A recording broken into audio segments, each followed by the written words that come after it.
ছোট ছোট গর্ত হয়, গর্ত হওয়ার পর গর্ত ভরাট না করার কারণে 3 দিন গর্ত ভরাট হয়ে রাস্তাগুলা বাজে অবস্থা হয়ে যায়।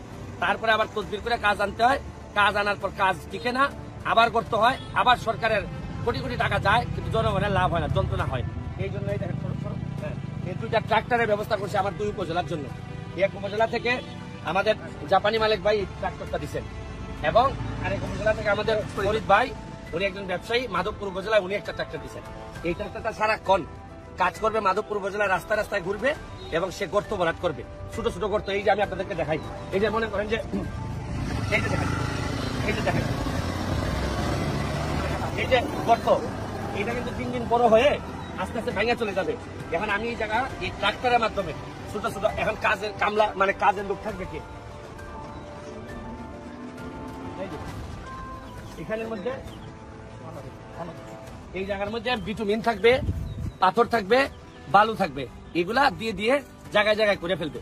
এই টাকাগুলো আমি এমপি হিসাবে ম্যানেজ করব, 2 জনের বেতন আমি ম্যানেজ করব। কিন্তু ট্রাক্টরটা দেওয়ার জন্য ধন্যবাদ জানাচ্ছি মালিক ভাই এবং ফরিদ ভাইকে। মালিক ভাই, আপনার যে অনুভূতিটা একটু যদি বলেন যে কি কারণে আপনার ভালো লাগতেছে নাকি ট্রাক্টরটা দিয়া। আসসালামু আলাইকুম। আজকে আপনারা যে ট্র্যাক্টরের কথা আমাদের ব্যারিস্টার সুমন সাহেব এমপি সাহেব বলছে, এটা কিন্তু ওনার জন্য নয়, এটা আমরা শুধু আমরা যে ট্র্যাক্টরটা দিচ্ছি এটা কিন্তু জনগণের কাজে। উনি জনগণের দরদি এবং জনগণের ফেরিওয়ালা।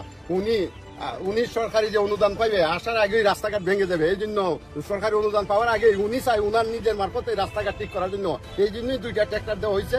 ওই ট্র্যাক্টরের মারফতে যেখানে রাস্তা ভাঙবে সাথে সাথে আপনি জানেন বেশিরভাগ রাস্তা শুধুমাত্র গর্ত বড়। শুনেন, আপনার যদি কাশি হয়, নর্মাল সর্দি হয়, আপনি যদি ওষুধ না করেন তাহলে কয়েকদিন পর আপনার হাঁপানি হবে, আপনার নিউমোনিয়া হবে।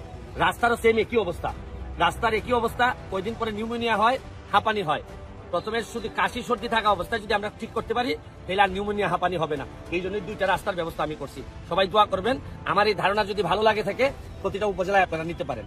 আজকের মতো বিদায় নিচ্ছি। ফরিদ ভাই, মাধবপুরের ফরিদ ভাই এবং সোনারঘাটের জাপানি মালিক ভাইয়ের জন্য রইল অনেক বেশি শুভ।